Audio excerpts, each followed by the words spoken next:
നമ്മുടെ Bigg Boss Malayalam season 7 top 5 contestants ആരൊക്കെയാണെന്ന് നമുക്ക് നോക്കിയാലോ. അതിൽ നിലവിൽ 7 പേരാണ് നോമിനേഷൻ ലിസ്റ്റിലുള്ളത്. ഈ 7 പേരിൽ നിലവിൽ പി ആർ ഇല്ലാത്ത ആരും തന്നെ ഇല്ല. എനിക്ക് തോന്നുന്നു നെവിൻ ഒഴിച്ച് ബാക്കിയുള്ള എല്ലാവർക്കും പി ആർ ഉണ്ട്. അനുമോൾ ശരിക്കും പറഞ്ഞു കഴിഞ്ഞാൽ ബാക്കിയുള്ള വീക്കിലൊക്കെ ഭയങ്കര വീക്കായിട്ടായിരുന്നു നിന്നത്. അതായത് വോട്ടിങ്ങിലും അനീഷായിരുന്നു എപ്പോഴും ഫ്രണ്ടിൽ നിന്നുകൊണ്ടിരുന്നത്.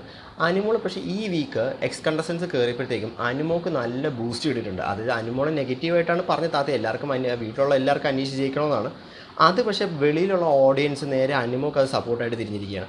അപ്പം മിക്ക യൂട്യൂബ് പോൾസിൽ നോക്കിക്കഴിഞ്ഞാൽ നമുക്ക് കാണാൻ പറ്റുന്നത് വെച്ച് കഴിഞ്ഞാൽ അനുമോൾക്ക് ഹ്യൂജ് വോട്ട് ഡിഫറൻസ് ഉണ്ട്. അതായത് ഏകദേശം അനീഷും അനുമോളും തമ്മിൽ 20% വോട്ട് ഡിഫറൻസ് മിക്ക യൂട്യൂബ് പോൾസിലും കാണുന്നുണ്ട്.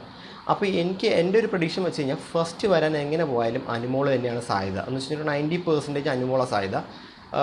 അനീഷും വരാൻ സാധ്യതയുണ്ട്. പക്ഷേ അനീഷ് ഫസ്റ്റ് വരാൻ എനിക്ക് തോന്നുന്നില്ല. അനീഷ് കപ്പടിക്കാൻ സാധ്യതയുണ്ടെന്ന് എനിക്ക് തോന്നുന്നില്ല. എന്ന് വെച്ചാൽ മിക്ക പോൾസിലും ഇപ്പോൾ പുറത്ത് നടക്കുന്ന കാര്യങ്ങളാണെങ്കിലും മിക്കതും അനുമോക്ക് പോസിറ്റീവായിട്ടാണ് മിക്ക ഓഡിയൻസ്, ഫാമിലി ഓഡിയൻസ് മിക്കതും ഇപ്പോൾ അനുമോക്ക് തന്നെയാണ് പോയിക്കൊണ്ടിരിക്കുന്നത്. അപ്പോൾ എനിക്ക് തോന്നുന്നു ഫസ്റ്റ് കപ്പടിക്കാൻ സാധ്യത അനുമോൾ തന്നെയാണ്. രണ്ടാമത് വരാൻ പോകുന്നത് നമ്മുടെ അനീഷ് തന്നെയാണ്. മൂന്നാമത് വേണമെങ്കിൽ നമ്മുടെ ഷാനവാസ് അല്ലെങ്കിൽ നൂറയ്ക്ക് വരാം. പിന്നെ നാലാമത് നെവിന് വരാം, അല്ലെങ്കിൽ അക്ബറിന് വരാം. ഞാനിപ്പോൾ എൻ്റെ ഒരു പ്രഡിക്ഷൻ വെച്ച് പറയുകയാണെങ്കിൽ ഫസ്റ്റ് വരുന്നത് നമ്മൾ അനുമോൾ, സെക്കൻഡ് വരുന്നത് നമ്മുടെ അനീഷ്, തേർഡ് ഷാനവാസാണ്, ഫോർത്ത് നൂറ വരാൻ സാധ്യതയുണ്ട്, ഫിഫ്ത്ത് നെവിൻ വരാൻ സാധ്യതയുണ്ട്. അക്ബറിന് വരാൻ ചിലപ്പോൾ നെവിൻ വരാൻ സാധ്യതയുണ്ട്.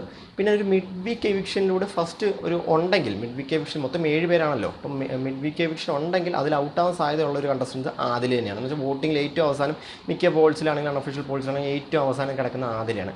അപ്പോൾ ആദിലാണ് മിഡ് വീക്ക് എവിക്ഷൻ ഉണ്ടെങ്കിൽ പോകാൻ സാധ്യതയുള്ളൊരു കണ്ടസ്റ്റൻസ്. പിന്നെ അക്ബറും ഇതേപോലെ പോകാൻ സാധ്യതയുള്ളൊരു കണ്ടസ്റ്റൻ്റ് എന്ന് വെച്ചാൽ ഇപ്പോൾ ഭയങ്കര പുള്ളിക്കാരനും ഇപ്പോൾ ഭയങ്കര നെഗറ്റീവായി തുടങ്ങിയിട്ടുണ്ട്. എന്തായാലും നമുക്ക് നോക്കാം. കൂടുതൽ അപ്ഡേറ്റ്സിനായിട്ട് നമ്മുടെ ചാനൽ മറക്കാതെ സബ്സ്ക്രൈബ് ചെയ്യുക.